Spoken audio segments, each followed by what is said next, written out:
우리네 사연 세상. 저 오늘 진짜 미쳤나봐요. 시댁에서 김장하다 크게 한판 사고치고 나왔습니다. 아직도 손이 떨려요. 이야기를 시작하기 앞서 구독과 좋아요로 많은 응원 바랍니다. 저는 결혼 5년차 둘째 며느리입니다. 며칠 전 시어머니한테 전화가 왔어요.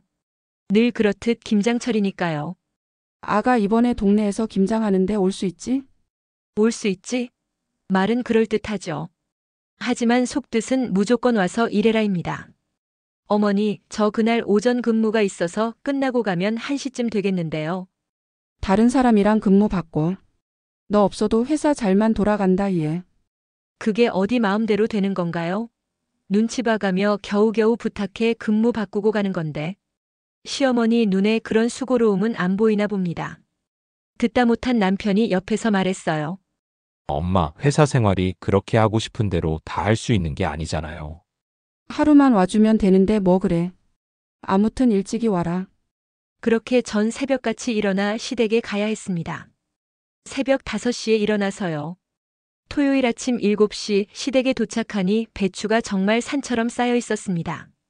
시어머니는 절 보자마자 앞치마를 던지시더니 말씀하셨습니다. 뭘 꿈을 때 배추 절여야지. 애가 왜 이리 굶떠. 배추 200포기를 하나하나 다듬고 절이기 시작했어요. 손은 얼음물에 박혀서 감각도 없었습니다. 1시간 뒤 동네 어르신들이 품앗이 하신다고 오셨어요. 아이고 며느리 데리고 김장하니까 좋겠네. 칭찬 한 번 없던 시어머니께서 동네 어르신들께 제 자랑을 하시더군요. 그러게요. 우리 둘째 며느리 손이 빨라요. 무뚝뚝하셔서 티는 안 내셔도 속으론 절 그렇게 생각하고 계셨구나 싶어 내심 기뻤습니다. 동네 어르신들이 3, 4, 5 모이셔서 신나게 수다 떨고 계실 때도 저는 쉬지 않고 일했습니다. 시어머니께 잘 보이고 싶어서요. 어머니께서 하신 말씀처럼 손이 빨라 보이도록 정말 열심히 움직였습니다. 아가야 배추 씻어와라. 둘째야 양념.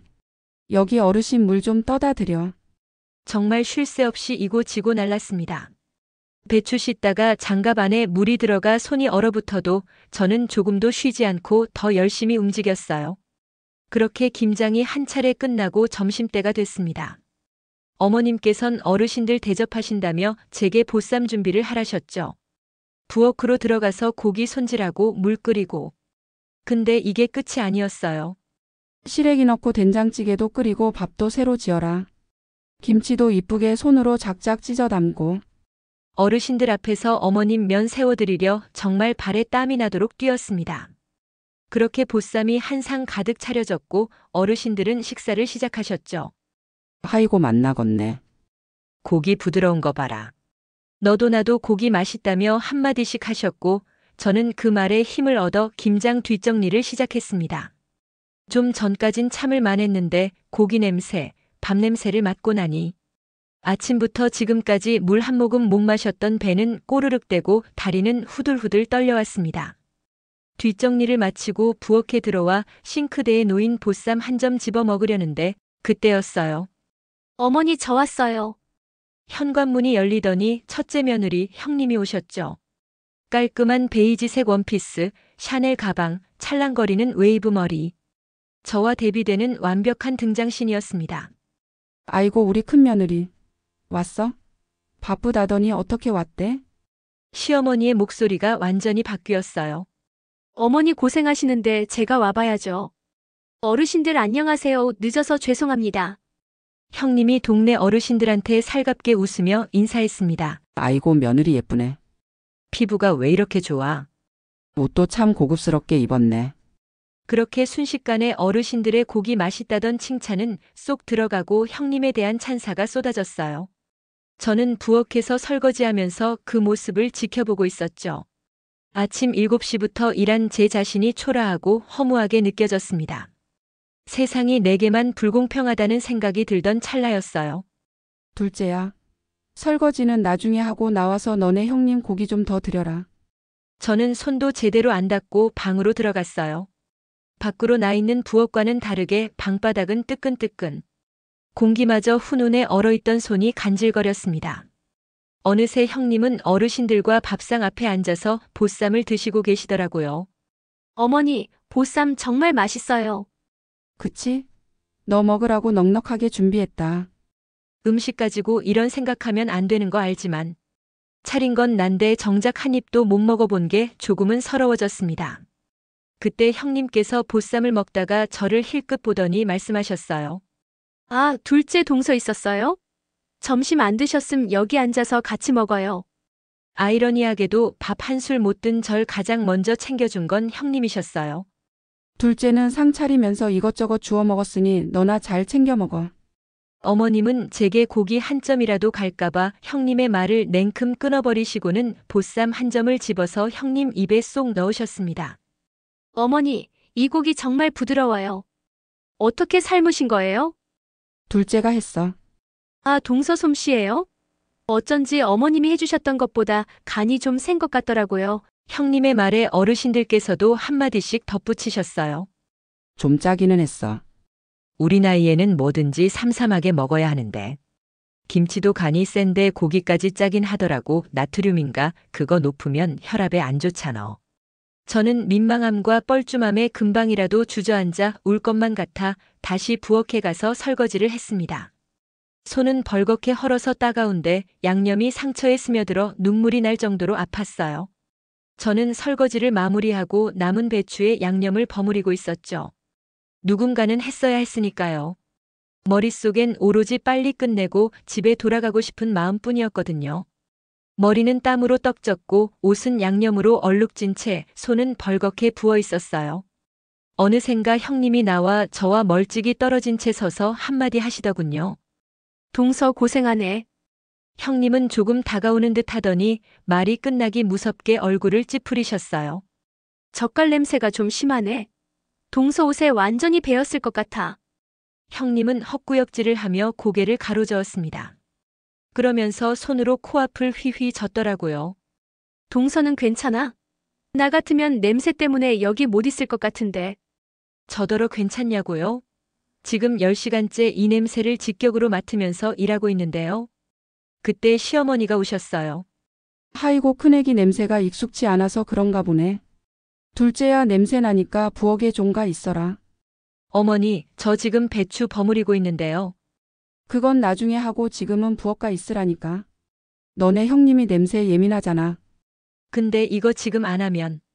애가 왜 이렇게 말이 많아? 어서 부엌으로 가. 시어머니는 듣기 싫으신지 제 등을 떠미셨습니다. 그렇게 저는 양념 묻은 손 그대로 부엌으로 쫓겨났습니다. 일단 거기서 김치통이나 씻고 있어. 통 많이 남았으니까. 부엌 바닥에는 씻어야 할 김치통이 산더미처럼 쌓여 있었어요. 저는 무릎 꿇고 앉아서 통을 하나하나 씻기 시작했죠. 손은 상처투성이인데 고무장갑 사이로 세제가 스며들어서 정말 아팠어요. 눈물이 났어요. 창문으로 슬쩍 보니까 형님은 시어머니와 동네 어르신들이랑 마당에서 웃으면서 수다 떨고 계시더라고요. 큰 며느리, 피부 관리 어디서 해? 저요? 강남에 괜찮은 곳 있어서 거기 다녀요. 부럽다 진짜. 일은 안 하시면서 수다는 열심히 떠시더군요. 저는 차가운 부엌 바닥에 무릎 꿇고 앉아서 열심히 통을 씻는 수밖에 없었습니다. 오후 8시가 다 되어서야 드디어 김장이 끝났습니다. 저는 허리가 끊어질 것 같았어요.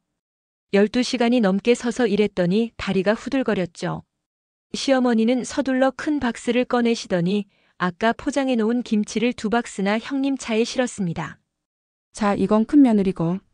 어머니, 저 이렇게 많이 받아도 돼요? 당연하지. 20kg 박스에 꽉꽉 담았다.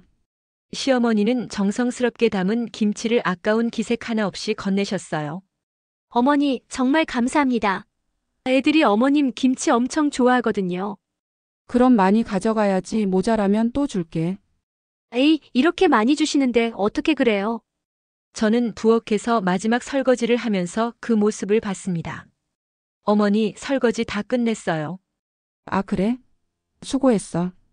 어머님은 하루 종일 고생한 제 눈은 한 번을 안 마주쳐 주시고는 작은 김치통 하나를 건네셨습니다. 그리고는 비닐봉투 하나를 더 주시는 거예요. 김치 한 통이랑 여기 봉지에는 시래기니까 가서 애비국 끓여줘라. 김치통은 많아봤자 김치가 대여섯 폭이나 들어있을 크기였습니다. 김치가 생각보다 얼마 안 남았네. 동네 분들 드리고 큰 며느리 주고 나니까 이것밖에 없어. 일단 6포기만 가져가. 나중에 더 담그면 그때 줄게. 나중에요? 나중에 또 저 부르시려고요? 그 순간 하루 종일 쌓였던 울분이 일각에 터졌어요. 어머니, 저 오늘 몇 시에 왔는지 아세요? 아침에 왔잖아. 네, 7시요. 새벽같이 일어나서 몇 시간이나 걸려서 왔어요. 제 말에 시어머니 표정이 굳어지기 시작했어요. 그리고 12시간 동안 뭐 했는지 아세요? 배추 200포기 절이고 씻고 양념 만들고 버무리고 동네 어르신들이 수군거리기 시작했어요. 그게 끝이게요. 보쌈 고기 삶고 된장찌개 끓이고 쌈채소 씻고 상 차리고 큰 며느리가 끼어들려고 했어요. 동서, 형님 가만히 계세요. 저 그 후에도 설거지하고 제 몸통보다 큰 김치통 씻고 또 설거지하고. 동서 진정해요. 진정요? 저는 형님을 똑바로 쳐다봤어요. 형님은 대체 뭐 얼마나 귀한 몸이시길래 1시에 느긋하게 오셔서 놀기만 하셨어요. 그래놓고 김치는 20kg짜리 2박스나 가져가시네요. 저는 어머니가 주시는 대로 받은 거예요.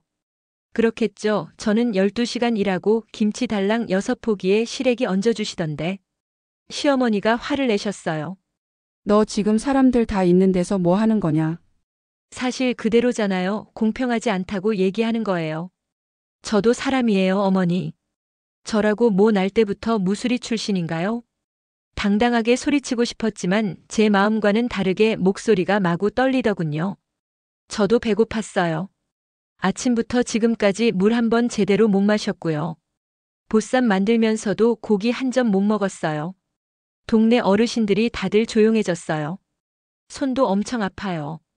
고무장갑 안에 들어간 물기 때문에 손도 잔뜩 불어서 거기에 김장 양념 스며드니 쑥쑥 아리더라고요. 근데 저한테 젓갈 냄새 난다고 형님이랑 어머님이 저 부엌으로 내쫓으셨잖아요. 그건 알아요. 형님이 젓갈 냄새 힘들어 하시는 거. 그래서 저 쫓아내신 거죠? 쫓아내신 김에 김치통도 씻으라고. 너 지금 근데요, 형님, 저는 12시간 동안 그 냄새 맡으면서 일했는데요. 아가 넌 그런 냄새도 잘 맡잖아. 시어머니의 그 말을 들은 순간 전 손에 들고 있던 김치통을 바닥에 냅다 집어던져 버렸습니다. 통 안에 들어있던 김치가 쏟아져 바닥에 뒹굴었습니다. 처음부터 잘하는 사람이 어딨어요.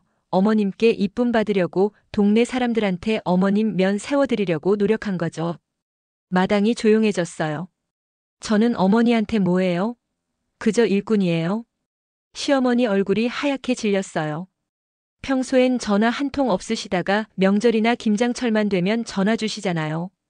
너 이 버릇없는. 제가요? 매번 뻔히 보이는 어머님의 연락에도 꼬박꼬박 달려오는 제가 버릇없는 거라고요? 형님은 안 부르고 저만 불러서 일 시키는 거 다 아는데도 매번 어머님 고생하실까봐 속는 셈치고 달려오는 제가요? 제 목소리가 커졌어요. 그저 형님이랑 똑같이 평등하게 봐달라는 거예요. 저도 어머님 며느리잖아요.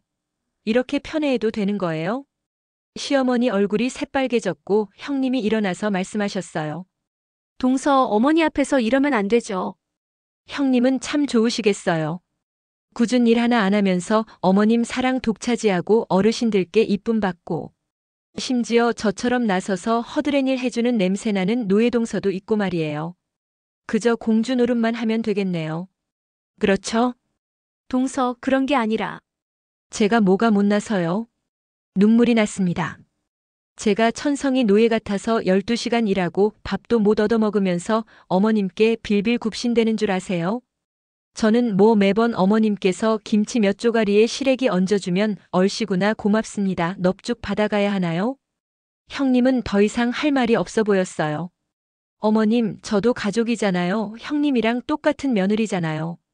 시어머니는 제 말을 듣고도 한참을 서 계시더니 말씀하셨어요. 가라. 저한테 할 말이 그것뿐이신 거죠? 네, 갈게요. 그리고 다음 김장 때는 절대 전화하지 마세요. 저 안 올 거예요. 저는 그 자리에서 나왔어요. 동네 어르신들이 웅성거리는 소리가 들렸지만 전혀 신경 쓰이지 않았습니다. 저는 그렇게 차에 타자마자 핸들을 붙잡고 한참을 목 놓아 울었어요. 또다시 몇 시간에 걸쳐 운전해 집에 도착하니 남편이 저를 보곤 깜짝 놀라더군요. 자기야, 얼굴이 왜 그래? 무슨 일 있었어? 저는 현관에 주저앉아 울면서 오늘 있었던 일들을 남편에게 죄다 얘기했습니다. 12시간 동안 일하고도 밥 한 숟갈 못 먹은 것부터 굳은 일 다 하고 나니 김장김치 겨우 6포기 챙겨주시더라고. 그래서 마지막엔 김치통 내던지고 집으로 돌아왔다고요. 남편 얼굴이 점점 굳어지더니 말했습니다. 엄마가 그렇게 하셨어? 그 말에 대답 대신 고개를 끄덕이자 남편이 전화기를 들어 시어머니한테 전화했어요.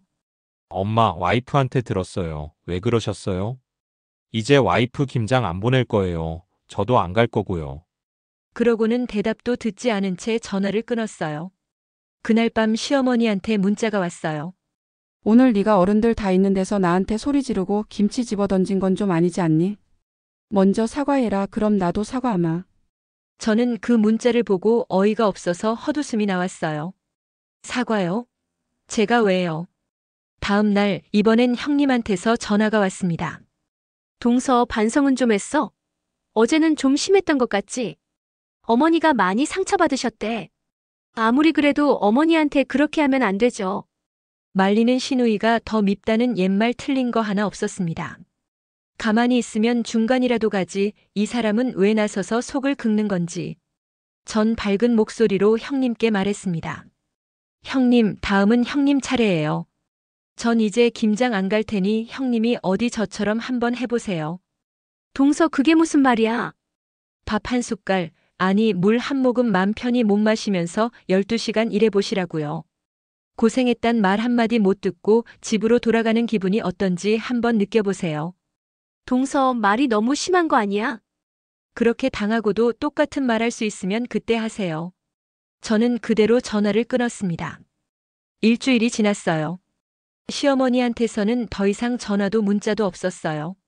남편이 조심스럽게 물었습니다. 자기야, 엄마랑 이제 그만 화해하는 거 어때? 맘 넓은 자기가 먼저 사과하고. 싫어. 당신 엄마가 나한테 사과해야지. 내가 왜 사과해? 내가 뭘 잘못했는데. 남편은 더 이상 아무 말이 없었어요. 그렇게 한 달이 지났습니다. 어느 날 시누이한테서 전화가 왔죠. 올케 언니, 나 막내예요. 오빠한테 얘기 들었어요. 사실 저도 알고 있었어요. 엄마가 올케 언니한테만 너무 많이 시키신다는 거. 알면서도 편 들어주지 못했던 거 미안해요. 시누이 목소리에서 진심이 느껴졌어요. 언니가 김치 던지고 나오셨다는 얘기 듣고 속으로 시원했어요. 진짜? 네, 엄마도 지금 많이 반성하고 계세요. 근데 자존심 때문에 먼저 연락 못 하시는 것 같아요. 절대 먼저 연락하지 마시고 조금만 기다려주세요. 엄마가 분명 연락하실 거예요. 그렇게 전화를 끊었고 아직 내 편이 되어주는 사람이 있다는 것에 저는 그날 하루 종일 펑펑 울었습니다. 그 뒤로도 며칠이 지났고 어느덧 설날이 다가왔어요. 남편이 조심스럽게 물었습니다. 자기야, 설날에는 엄마한테 가야 하지 않을까? 난 안 가. 사과도 없으셨는데 왜 가? 엄마가 많이 서운해하실 것 같은데. 남편은 한숨을 쉬었어요. 알았어. 그럼 나 혼자 갈게. 그 뒤로 저는 쭉 시댁의 발길을 끊고 있습니다. 시간이 지날수록 제 속상함은 무뎌져 남편은 제게 서운해하고 시아버님도 종종 전화와서 이제 그만 시어머니랑 화해하라고 하십니다. 이번에도 제가 먼저 굽히고 들어가는 게 맞는 걸까요? 여러분의 생각이 궁금합니다. 굽히고 가야 한다 vs 끝까지 버텨야 한다. 댓글로 여러분의 의견을 남겨주세요. 구독과 좋아요는 제가 시어머님의 부조리에 버틸 힘이 됩니다.